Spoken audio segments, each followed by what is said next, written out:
This is a Hilchas Shchita, an illustration in regards to the halachas that pertain to knives. The chalofim, namely in Daf Tezvav, Tezayin, in that area, as many of you are going to be learning Hilchas Shchita, Chulin now in Daf Yomi, you should all have Hatzlacha and Siyat D'Shmaya, and have wonderful comprehension. So there's a sakin called sakin oil v'yored. If you see, look at this knife is very thin. It probably started off its career this thick, but the shochet, as he was preparing his knife, working on different stones in order to sharpen it, it started to belly out. You see, when you have a knife like this, and you see that the inside is more indented, it's called the sakin oil v'yored. What happens is, as he put his pressure onto the stone, he put more pressure in the middle. So therefore, it ate up more from the middle. When a person is working the knife, what they're supposed to be doing is equal pressure from the stone to the knife. You go up and down with the same exact pressure. If you push harder, then the knife bends and you end up bellying it out. It has no ramifications in halacha, sakin d'tzayla v'yored, afilu kama pamim, it's kosher as long as there's no pegimis. Now, one of the halachas of a sakin is that it has to have a ribua. It can't have a point, it can't have a spitz. If it has a spitz, then it's not a proper knife, because in Hilchas Shchita you have the 5 main halachas. Shia, drasa, chaloda, hagrama, ikor. Shihia, I'm going to illustrate on a larger knife. Whoa, this is a big one. Shihia is when you take the animal and you start to do a ma'aseh shchita and you hesitate. That's no good. It has to be a consistent flow. Oh, you're going to say, when I'm going like this and I pull back, obviously there's a moment that I'm stopping. That doesn't partake in the concept of shihia, because it's a constant flow, you're going back and forth. So that's shihia. Drosa, doiros, you're chopping. Chaloda is stabbing, like a chulda, a weasel goes in and it stabs. Hagrama is a shchita that is not taking place in the right position in the neck. Shihia, drasa, chaloda, hagrama, ikur is a process of ripping out the simanim. When we talk about the simanim, we're referring to the esophagus and the trachea, the windpipe and the eating pipe. That when you cut through them, if there's a nick in the knife, or you use pliers to rip them out, that's called ikur simanim, and therefore such an action would render the behema a treifa, and therefore the shchita wouldn't be kosher. Now, as you see, there are different sizes in shchita of the knives, because each size pertains to a different animal. So, because the size of the knife has kamala shnei tzavarim v'chutz mizeh, has to be the length of twice the neck. The width of the neck has to be here, and a mashu, and a little bit. So this is obviously for chickens, for turkeys, for ducks, for geese. It's actually even big enough because any fowl, any bird from a fowl, this would be at least 3 times the width of the neck. I like to illustrate this one because this knife is a Lublinsky. It was probably used by a shochet mumcha for many, many years until it actually got this thin. This knife is what they call a Miller knife. It's very, very hard to come by. This one is brand new. Miller designed a very unique alloy, and we don't know the secret to his alloy. As a result of that, it's been discontinued, and therefore it's become a collector's item. Sheikhdim love it because it holds on very strong, and it's easy to shtel, which means to prepare the knife. Shtel is a word in Yiddish for those of you that don't speak Yiddish.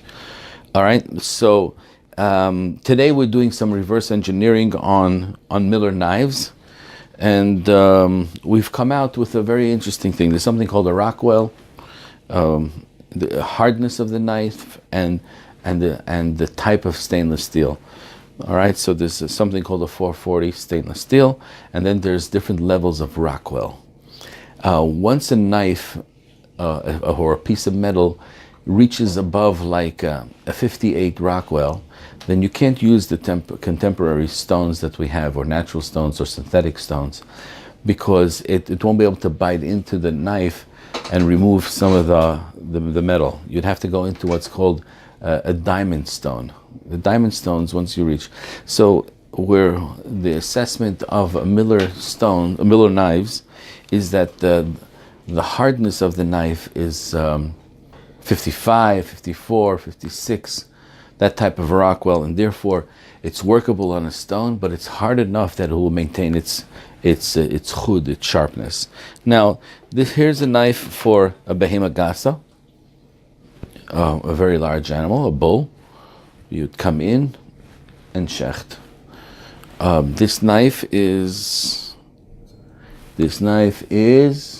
kosher. Now it's kosher. Now it's even kosher again. It's kosher again.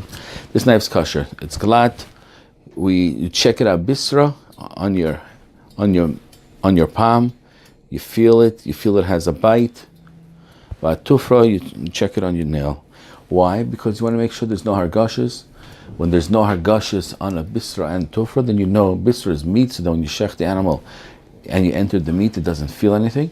And tufra is on the nail because the cartilage in the esophagus is similar to the nail. So if you check it with your nail, you don't feel anything, then you know that the animal won't feel anything. It's all about killing humanely, where there's absolutely no suffering to the animal. In times of the Gemara, they used to check a sakin in water.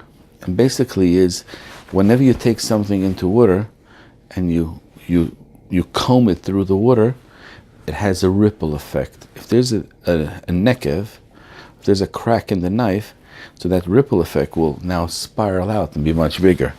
As a result of that, yeah. So if the knife is perfectly clean, as you sweep it through the water, you'll see nothing. Lamaisa, we're not relying on any of those types of bedikas, and we're using just the bedika on abisra tufra, namely we're doing our fingernail bedikas. Now, there's something very, very important to know about the bedikas sakin. And this is, Sheikhtim do this to Rava Machshirim all the time. They want, because there are many Rava Machshirim that know Shchita, and there are many Rava Machshirim that know Halacha, there are Machshirim that know the Maaseh Yad, but they don't know. There's different types. And essentially there's a rule in the Hargasha of a sakin, that if the sakin is dry, your finger has to be dry. If the sakin's wet, your finger has to be wet, because then it doesn't give contrary sensations. So let's say the Rava Machshir walks in and he says, "Can I check your knife?" And you say, "Absolutely so." If his hand's wet, so the sheikh dries the knife to see if he'll dry his hand. And if his hand is dry, so then the sheikh will take the knife and stick it into the water and give him a wet knife. So if the Rava Machshir checks the knife while it's wet and his hand is dry, and he has anything to complain about, the sheikh is going to immediately tell him, "Rebbe, you checked it wrong. Your hand was dry," so now he can't say anything. So not always is the Rava Machshir testing the sheikhtim. Sometimes the sheikhtim are testing the Rava Machshir. So fine. So here's a larger knife, because as you go through the Maaseh Shchita, you go back and forth. If the knife is too small, then there's the possibility that the corners will get stuck in the skin. As a result, it will cause a shihiyah, and therefore it will pass the shchita. Here's a smaller knife. Again, this is the famous Miller knife. This is a bit of a collector's item. And you shecht it. As you're shechting, this is for lamb. So in the yeshiva, we've used these knives for the processing of lamb. Here's another Miller, but this one is slightly bigger than that one, but it serves for the same purpose. Now, in stones, there are many different types of stones. each stone has a different purpose. There are stones that are meant to take out deep begimis, and there are stones that are meant to take out just very, very fine residue. One of my favorite stones out there is the white Belgium. This is a stone that is very, very hard to find. Recently, they started to harvest them in Belgium again. The white part is the part that you use.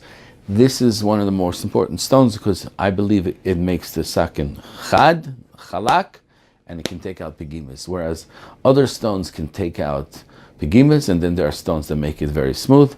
But if I had to be stuck in the woods with one stone, this is the stone I would choose because it can get the job done on everything. Now, there's something called grit. In stones, there's something called grit. Grit means to say, in the molecular structure, how much bite that is taking off the metal. So a really good finishing grit would be 10 to 12,000 grit. I know there's higher, but maybe it's not necessary.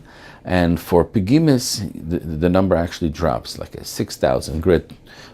But to initiate the stone, to open up a stone, you probably want to go with a lower grit than 6,000, maybe 4,000, 5,000. Right? All those stones, when I talk about grits, it's usually measured in synthetic stones. Because in the natural stones, it's hard to determine exactly what the grit is. And essentially, people are guessing, but it's an educated guess based upon the results and how the knife comes out. Now, one of the things that I'd like to show everybody, and it's hard to really illustrate. One of the things that in the process of doing a bedikas hasakin, and it's brought down in the Gemara, they used to do bedikas hasakin the or, to the or hashemesh. They used to look at the sun, and they'd be able to tell if the knife was perfectly smooth or not. Now, the way that works is that right now you see nothing at this knife, and the reason is because it's so sharp, it's so fine that there's no location for light to reflect off the blade. But let's say I were to dull it up a little bit, right? I really don't want to do this, but for the sake of ow, ow, ow, ow, ow, ow, ow. This is about I'm going to give myself a lot of work tonight. Now, I've just destroyed this knife, but as I look at it, because I put in nicks, right, and I shine it in the light, I can see the reflection of the light on the angle, and now I can see actually where the pegimis are and how deep they are. When we learn the Gemara, we're going to find cases upon which there's a pegima in the knife, but the pegima in the knife is, in other words, if I go forward smoothly, right, then it will never affect. It will never give. The pegima would not affect the sensation of the cow or the sheep's sensitivities. It won't feel it. For example, if the knife, it's straight, and then there's an indentation, but the indentation is coming in at an angle, right? So there's never something, if I'm going just forward, there's never something in the knife that will give a certain clip or pinch to the animal that will feel a negative sensation, because the indentation is going into the knife in such a way. Whereas when I pull back, then that when it reaches that spot on the skin of the animal, it'll be ripping it. So let's say I have a pegima and I only go in one direction. So the Gemara discusses that exact case of the heter. Let's say I have a pegima at the bottom of the knife and I'm korech matlis b'shas atchak. And right, but let's say I do a shchita and I said for sure I didn't go to the place. Okay, komisi the Roman avanishi and avadaite, whatever a person doesn't know about and doesn't think about and doesn't premeditate, then he can't say for sure he has an effect about it. Right. Another thing about shchita has to be koach gavra, has to be your actions. Let's say I put this into a mechanism that I trigger or I manipulate to move. So there's cases like that in the Gemara, and that would be also permissible. That would also be defined as koach gara, that it has to be an activity that is being involved into your action. You can do a shechita with many different things. The objective is that it should not be a type of material that will crack and flake off. I'm actually trying to design right now a disposable shechita knife with a surgical blade that you can attach it to a handle. You check it, you give it a little bit, you take off maybe some of the minute fine edges on the stone, and you're ready to go. You can shech the whole day with it, you're done, you throw it away. We're working on such a blade, and it's good for people that are on the go, and they don't want to carry a whole portable, disposable blade. Put it onto your little handle, and you're good. We spoke about the concept of the knife being square. The objective of knife being square is because there's an issur of chaloda. Chaloda is stabbing. When you don't have a point, you can't stab. Right? Let's say I want to take the animal, and I have the knife hanging onto the wall, and I want to move the animal back and forth. It's probably something they did in Poland, not by the Yidden, right? Because it sounds very Polish. Why would you want to schlep something that's 500 pounds over a knife, or just move the knife? But let's say you want to do that. There's also a problem of drasa. And therefore, when there's excess weight, there are certain knives that Rabbanim do not like because they're very heavy. And as a result of that, the Maisa Shchita comes in with the weight of the knife, and they're concerned about the concept of a drasa. So you want the knife to be as thin as possible, as light as possible, but as strong as possible. If it's too flimsy, also that would be a concern. In our next episode, I'm going to be showing you a machine that one of my dear Talmidim, Leiby Fisher, has designed in order to take a knife from 90% to perfection in less than 3 seconds. So stay tuned. We're going to have some very, very interesting illustrations. Thank you.